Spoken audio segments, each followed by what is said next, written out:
Okay, it's 2 minutes after 2 Eastern time. I'll wait for Catherine to hit that record button and we'll get started.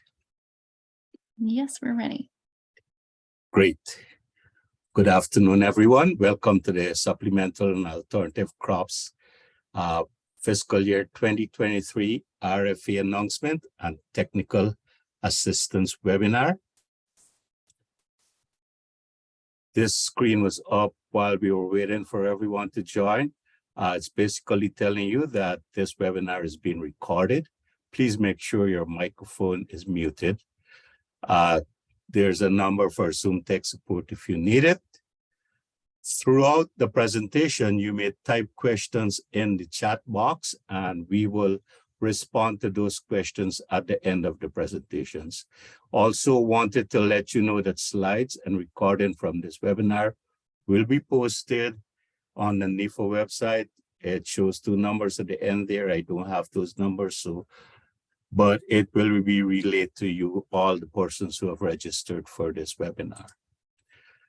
I am required to read you this non-discrimination statement, not all of it, the first bullet, and to say that in accordance with federal civil rights law and the U.S. Department of Agriculture civil rights regulations and policies, the USDA, its agencies, offices, and employees and institutions participating in or administering USDA programs are prohibited from discriminating based on race, color, national origin, religion, sex, gender identity, including gender expression, sexual orientation, disability, age, marital status, family parental status, income derived from a public assistance program, political beliefs, or reprisal or retaliation for prior civil rights activity in any program or activity conducted or funded by USDA.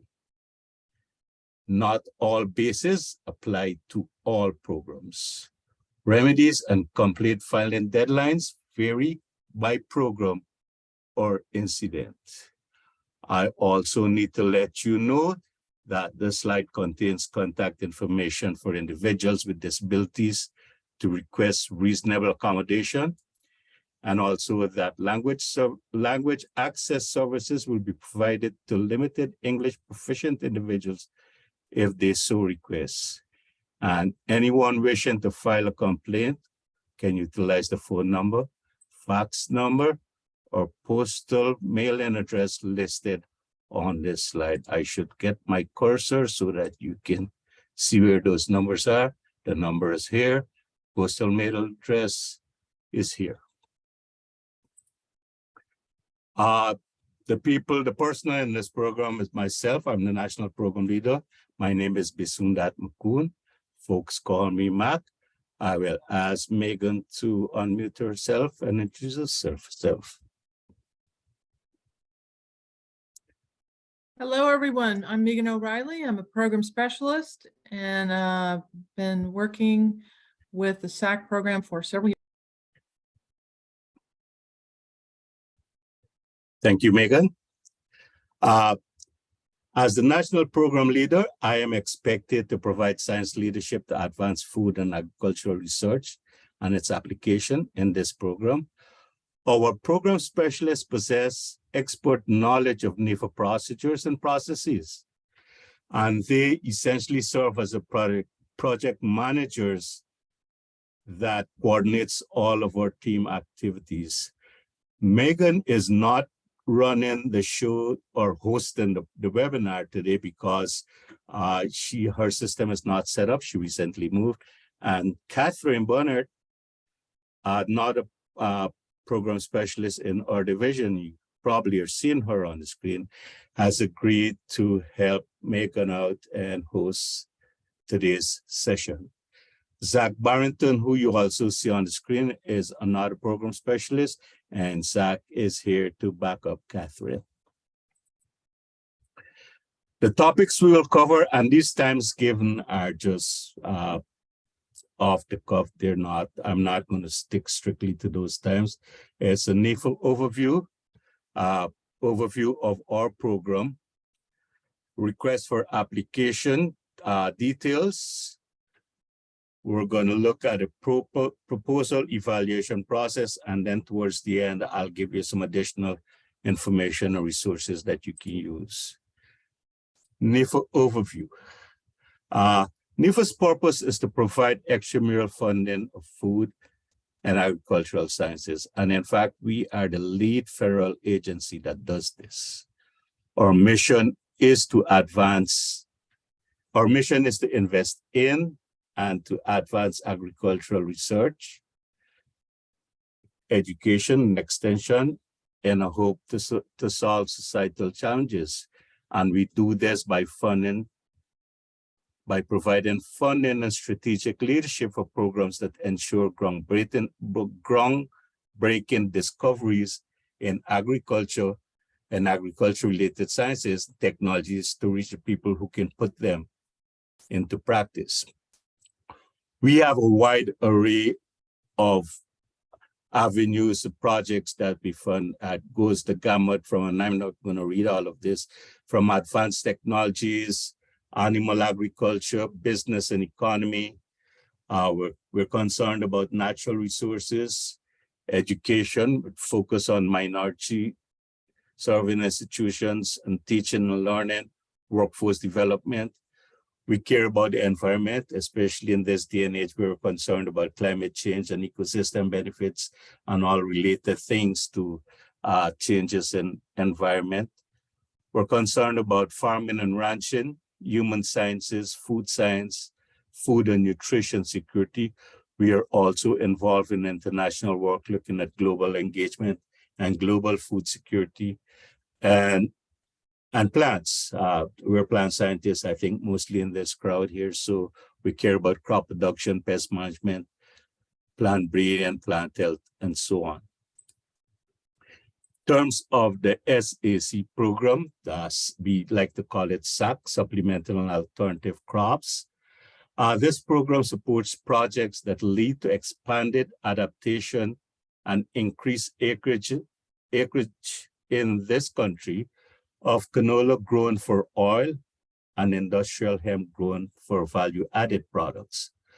We consider these crops important to U.S. agriculture because they can provide new and profitable cropping options in response to low commodity prices and changes in consumer demand for new agricultural-based products. The purpose of this integrated research and extension program, and you're going to hear me say integrated research and extension program a lot this afternoon, or today. I shouldn't say this afternoon because it's still morning on the Pacific. So the purpose is to adapt these multiple purpose crops to diverse growing regions in the U.S. so that domestic canola oil and industrial hemp production can be significantly increased and be profitable nationwide. Who are eligible to apply for these projects? Colleges and universities, as defined by the law, other federal agencies, and we also consider private sector entities eligible if they can show how they can conduct research and extension integrated projects. The award recipients make subcontractor organizations that are not considered eligible, provided that such organizations have the necessary tools to conduct the project. Project and grant types. NAFA has different project types and support different grant types. We support research projects, education projects, extension projects, and integrated projects. Integrated typically means research combined with one or both education and extension. This does not necessarily mean that research must be the major component. Extension could be the major component, but it must include research, or it must include research and education. We have different grant types: standard research and extension grants. We have strengthening grants, which support like new investigators from minority serving institutions, and things like that. We also support grants for collaborators, meaning that if you're thinking of an idea to do a multi-state project, a regional project, and you want to request some money to meet with potential collaborators, that kind of grant is supported. And we have conference grant, which kind of describes itself. For our program, however, for the SAC program, we only support projects that integrate research and extension. And all of our grants are standard. We are mandated by law that we can only support standard grants. So we don't support new investigative grants and that sort of thing. The project duration is from 2 years to 4 years. It can be from 2 years to 4 years. A project may be extended up to 5 years, but it cannot exceed that 5 years. This doesn't mean you'll be funded for another year or so.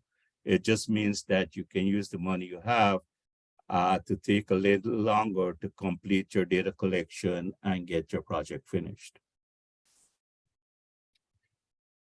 For canola, we are recognizing 2 types of projects. We are recognizing what we call regional integrated research and extension projects. And these projects are expected to come from the North Central region. And you see the names of the states that make up that region there, the Great Plains or the Pacific Northwest. And the reason why we are looking at these regions like this is because the canola industry has associations in these regions.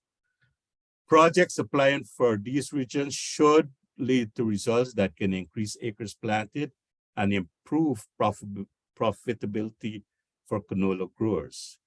Our preference is to fund at least 1 canola project per region, and in order to maximize impacts for canola growers in those regions, when the applications are deemed meritorious and our funding level allows it. Each regional project, this is important, each regional project should have at least 2 states participating from within the region. Can be more than 2, but it must be at least 2. You can have states from outside of the region, but you must have 2 states from within that region.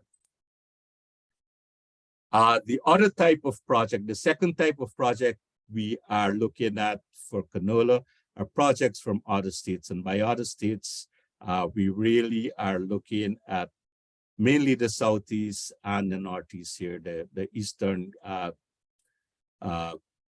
states. We think there's a strong potential for canola production to expand into states other than those where canola has traditionally been grown. And projects in these states, we hope, should lead to results that will help expand the range of profitable canola production. For industrial hemp, NIFA recognizes 1 type of project, and that's integrated research and extension project. The geographic information, the geographic region information that we specified for canola does not hold here. Those regions has nothing to do with hemp. A hemp proposal can come from anywhere. We encourage collaborations across multiple states if that will help with your project, but it is not required. It is just encouraged. And it does not have to be, again, specific to a given region. You can have a collaborator in North Dakota and one in Clemson. So, I mean, I called institution, I should be calling in the state, South Carolina. No matching is required for proposals submitted to the SAC program. So therefore, matching resources will not be factored into the review process as part of the evaluation criteria. In terms of applications details, the RFA was published in February and it's available online. I'm sure all of you in the audience here have probably looked at this application. That's why you're here. Our application deadline is 5 p.m. Eastern Standard Time, April 27, 2023, so in 4 weeks. It must be submitted through grants.gov. For this fiscal year, we have a total funding of $938,000 available. The program code is HW. You will need that when you submit your application. And our maximum funding per award is $250 per year. So if you're applying for a 2-year grant, then it's $500,000. If you're applying for a 4-year grant, it's $1 million.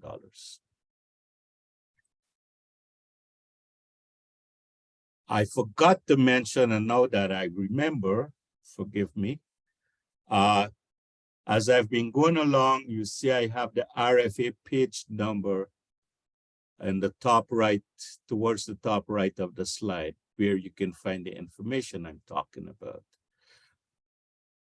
When in your application, the key documents you need are the project summary or abstract, and that is filled in on a form provided at the application website.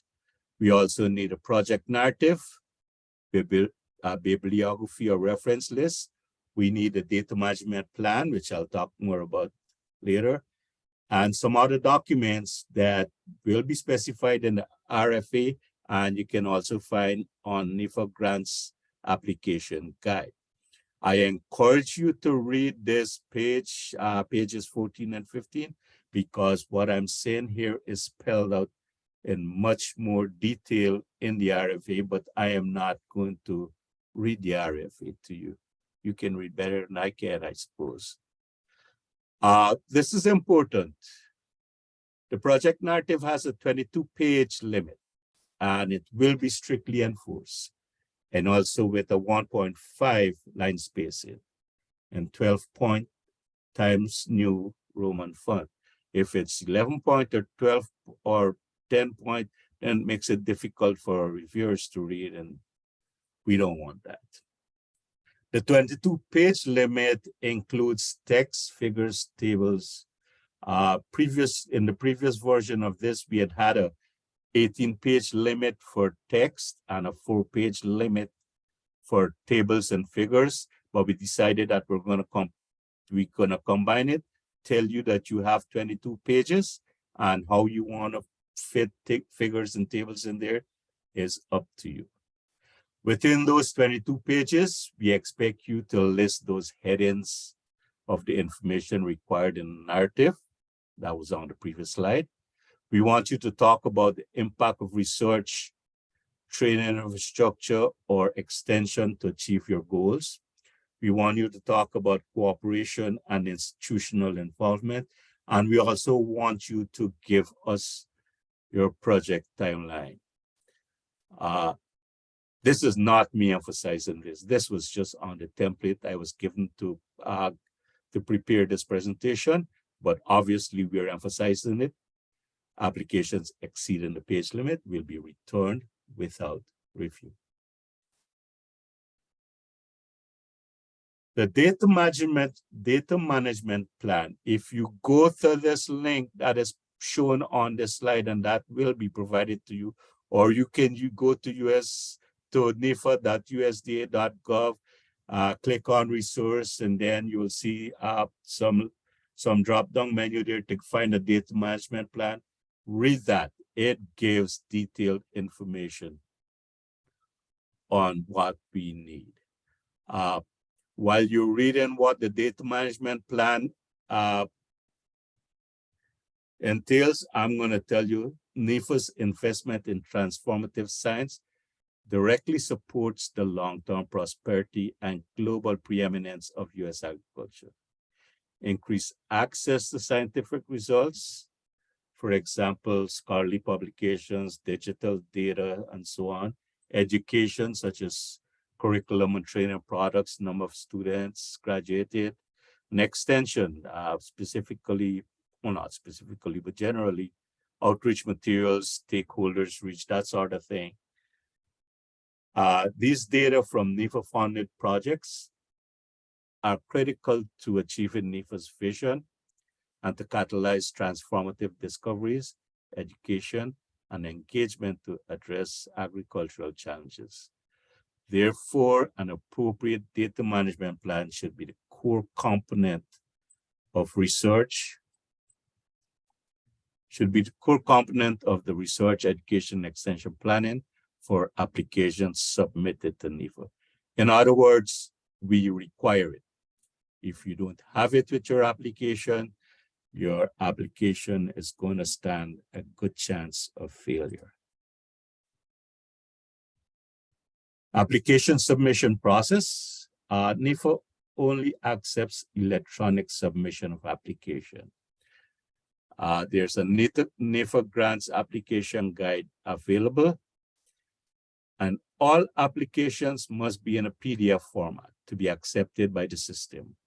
This includes your narrative and your budget justifications.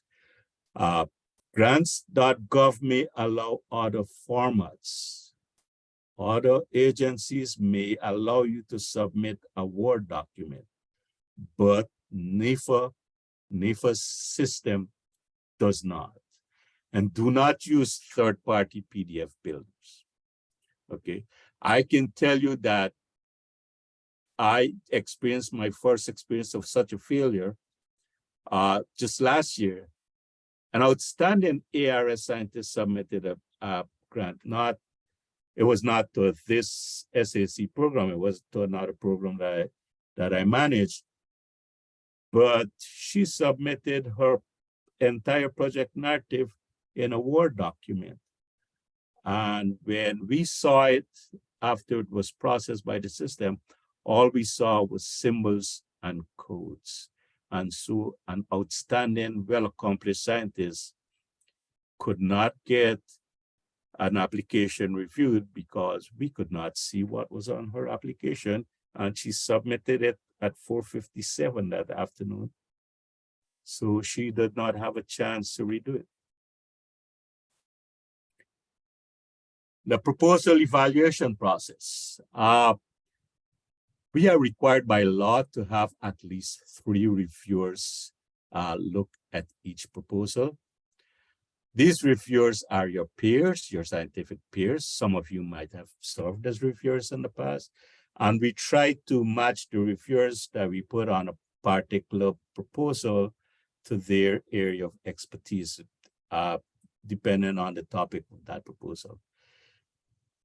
Last year in the SAC program, we actually assigned 4 reviewers to each proposal. The reviewers will produce their individual reviews of each proposal, we ask them to evaluate the strengths and the weaknesses, and they provide a written review. When that written review now is used to begin the panel discussions, because at the end of the review process, the individual review process, a panel meets of all the reviewers and they discuss each proposal. And through these discussions, the panelists come up with a consensus on the final rating of each proposal and how they rank from top to bottom. The evaluation criteria of those proposals are heavily dependent on the proposal's design, the justification for it, and how it's planned, and the outreach plan. Those two include 80% of how much weight we put on those. We expect to have interdisciplinary and industry engaged approach included in there. That is looked for by the reviewers. How it aligns to the RFA. The RFA asks for one thing and you start doing something else. We can deduct points for you on that. How appropriate is the budget? And importantly, the suitability and feasibility of the data management plan. There's not a whole lot of score on it, but if you do not put it in there, we don't like that. Timeline for these programs, for these comparative programs, we have about 1 to 2 months for when the request for application is published to when proposals are due. For the SSE program, the RFA was published in February and the deadline is April 27th. So you have about 2.5, you had about 2.5 months to get your proposal written. The peer review process takes about 2 to 3 months. Not sure how long this one is going to take. It just depends, but we'll see. And after the peer review process and the panel process, it takes about 1 to 2 months to get those awards finalized and money disbursed to the various institutions. So on an average, a comparative program takes about 3 to 5 months from the proposal due date to award being made to the institution. And we try to keep you updated as much as possible. And we ask for your patience while we're doing all of this. Some additional information, if you want to find Chris projects that were awarded previously, you can go to this link I've provided on the slide here, and you will get a copy of these slides at some point after they've been vetted. You can go to NIFA's website. Links are provided here. But hey, you can just go to nifa.usda.gov and look at the various links and drop-down menus and find these things. You can find NIFA's events calendar for upcoming deadlines, meetings, and webinars. You can find information on requests for applications, release calendar. You can find information on funding opportunities. You can learn about our competitive grants flowchart. You can look at grant resources, policy guide. You can look at if you need information on how to compute indirect costs. You can find a guide for preparation and submission of NIFA applications through grants.gov. I want you to bear one thing in mind, very importantly. If there's a discrepancy between the preparation guide or any guideline document that you get from the NIFA website and the RFA takes precedence. You may see some RFAs that limit your proposal, your project narrative to 18 pages. Many of the AFRI proposals have that requirement. It's limited to 18 pages. Our proposal is limited to 22 pages. So in this case, if you see a preparation guide that says 18 pages, our RFA says 22 pages, you can use 22 pages. And again, the information on awarded grants can be found at the CRIS site. And here's where we will start looking at the questions that may have popped up in the chat or the question box. And remember, you can contact us at any time to get questions answered. Contact me or contact Megan. So I will stop sharing and look for questions.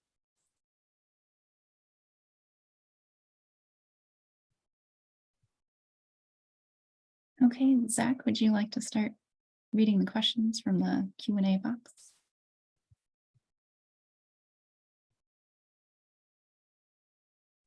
Absolutely, Catherine.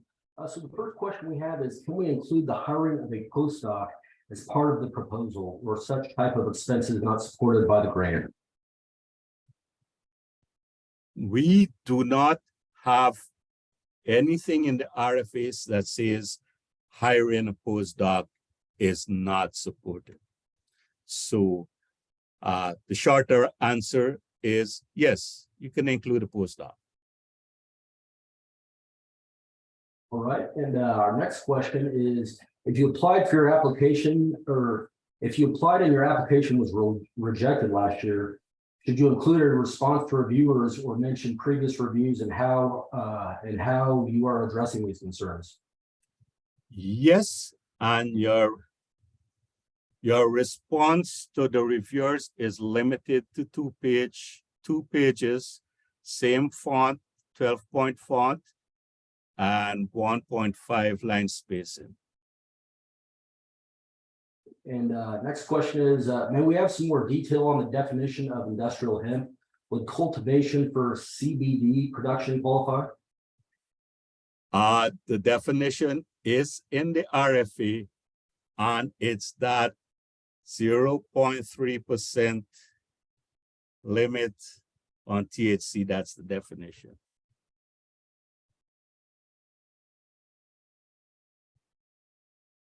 Looks like that's it for the questions.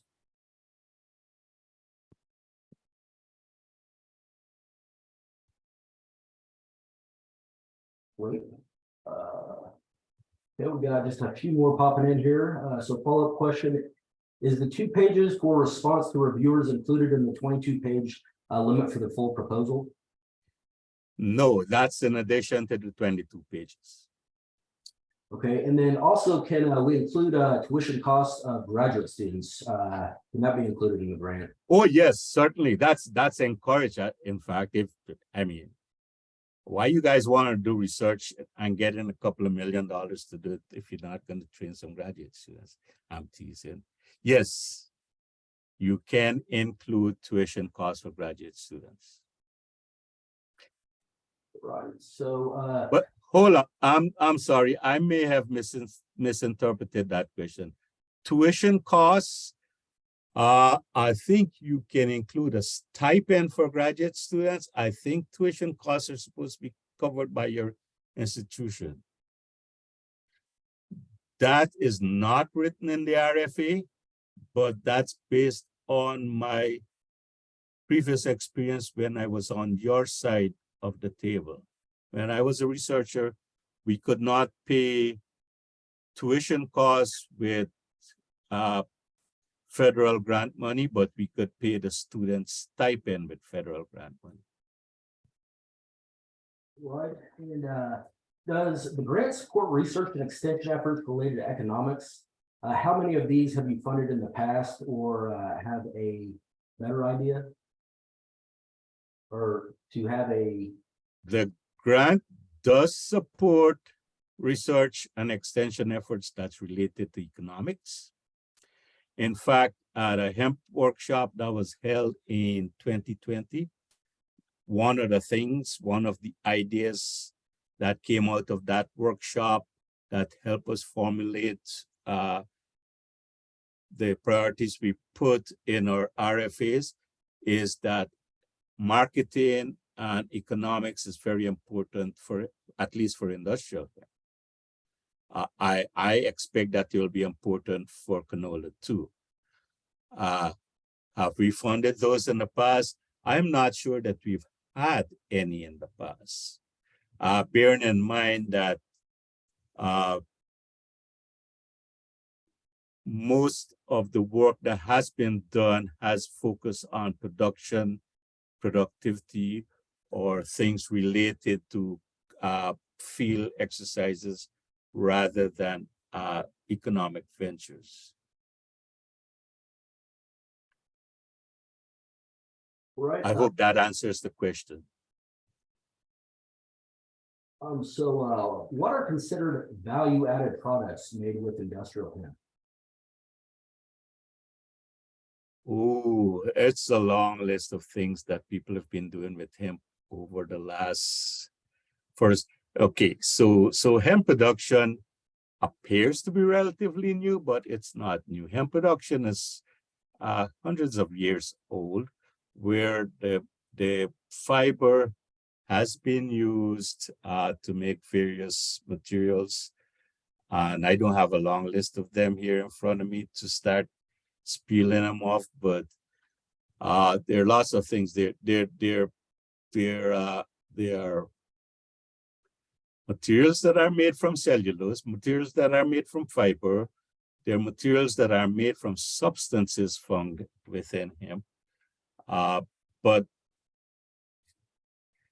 your university faculty, go look it up. And I don't mean to be rude, I just mean to be funny, sorry.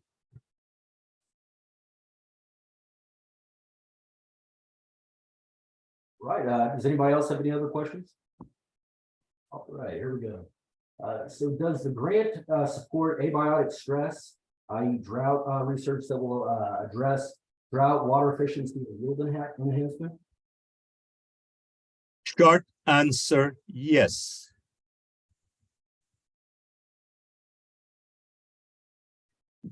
If you want me to expand on that, I can, but I think it's a simple question and the answer is yes. Okay. And we have a researcher that is interested in performing a research project to test various strains of hemp for CBD production. Are you looking to fund projects just for the production of fiber? Yes, there are other programs in NIFA that may help with research to test hemp for CBD, but our particular program, the Supplemental and Alternative Crops program, is mandated by Congress to only support projects that are doing research and extension, integrated research and extension work with industrial hemp.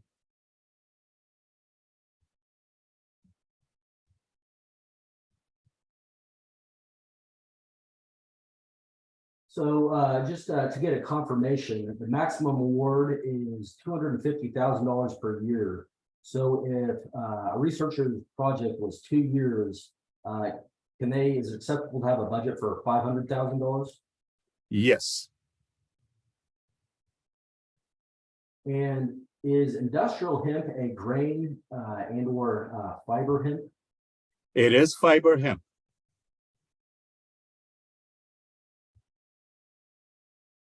Just for clarification, CDB hemp is considered industrial hemp also, but we are only focused on, we're defining the hemp that we support in our program as that having less than 0.3% THC level.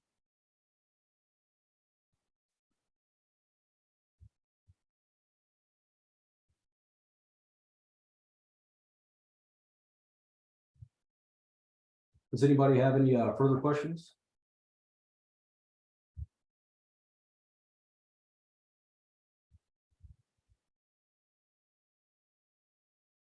Okay, we have someone that says CBD strands must have less than 0.03% THC. Okay, so if that's the case, then yes.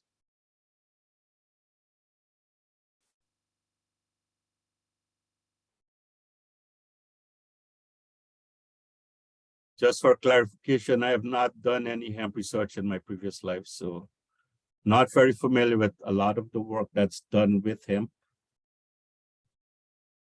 I am an agronomist by training. I could work with hemp if where I had worked I had allowed it.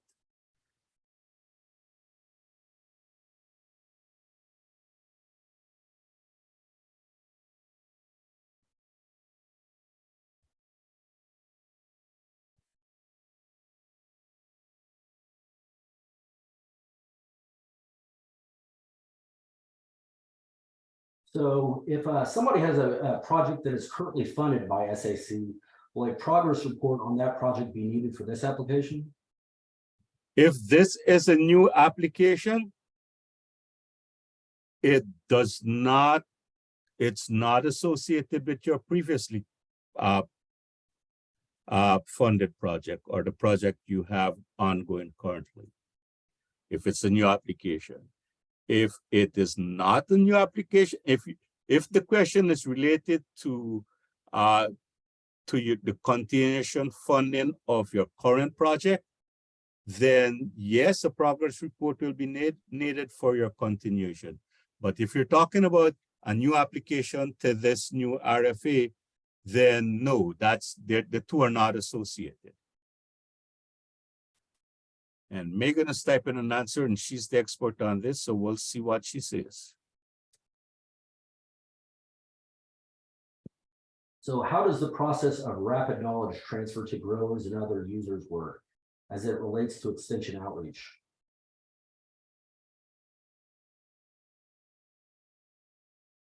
My forte is not extension. How does the process of rapid knowledge transfer to growers and other users work? If you're not an extension person, I am sure your institution has extension personnel, and they can provide you information on what techniques are used to transfer knowledge to growers. I was a 100% researcher, but I did a lot of extension work, and it often related to provide just dissemination of knowledge. There are various ways to do it.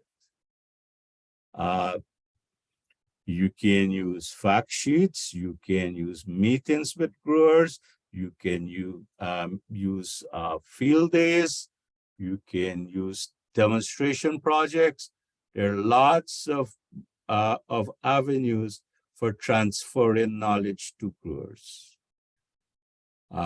So if you're not an extension person and you're strictly a researcher, but you want to respond to this, to figure out how you're going to rapidly transfer this knowledge, then speak with your extension person at your institution.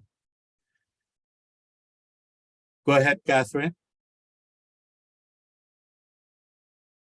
Oh, I was just chatting or answering the question in the chat about the 0.3. Okay. Yep, no problem.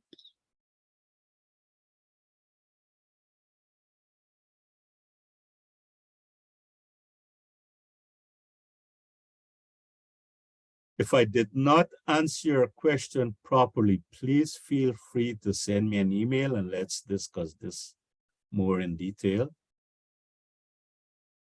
I know I'm being sharp and short with some of my answers, but we can talk about it.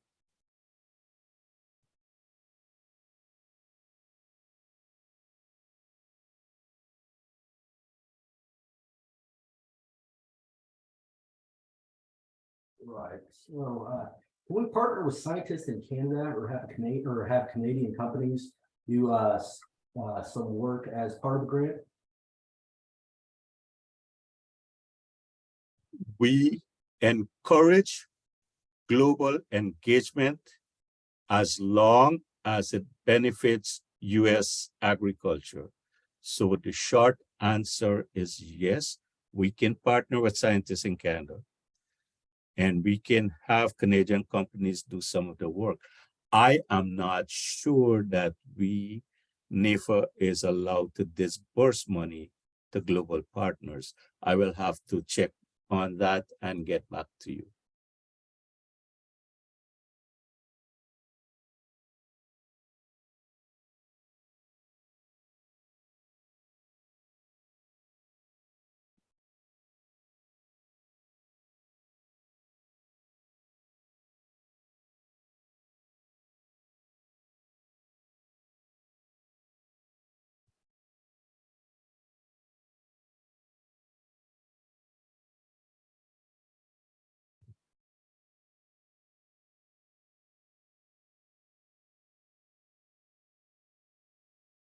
All right, looks like our questions have petered off, I'm going to give it, how much do you say, Catherine? 2 more minutes?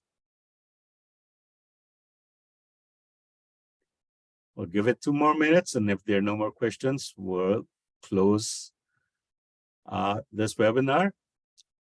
While we're waiting on those 2 minutes past, I will say I want to thank you very much for attending. I have no idea how many people are participating. I will get a list of participants after this webinar is ended, but I want to thank you very much for attending and for being part of our webinar today. All right, Mac, we had just another question pop in the chat here. Are projects targeting soil health impacts of industrial hemp growing practices of interest? Yes, certainly. Any project that that includes looking at ecosystem benefits, including soil health or other ecosystem benefits that you can think about, any project that includes those are encouraged and are highly favored.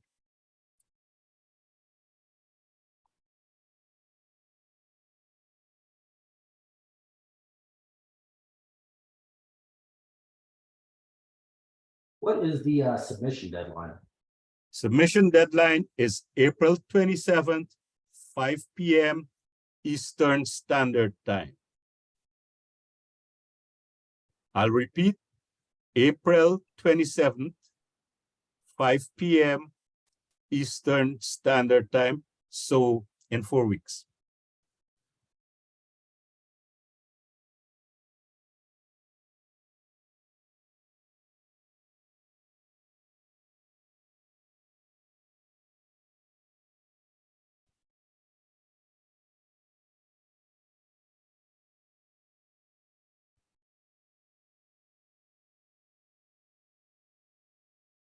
Okay, it looks like we're in the last minute.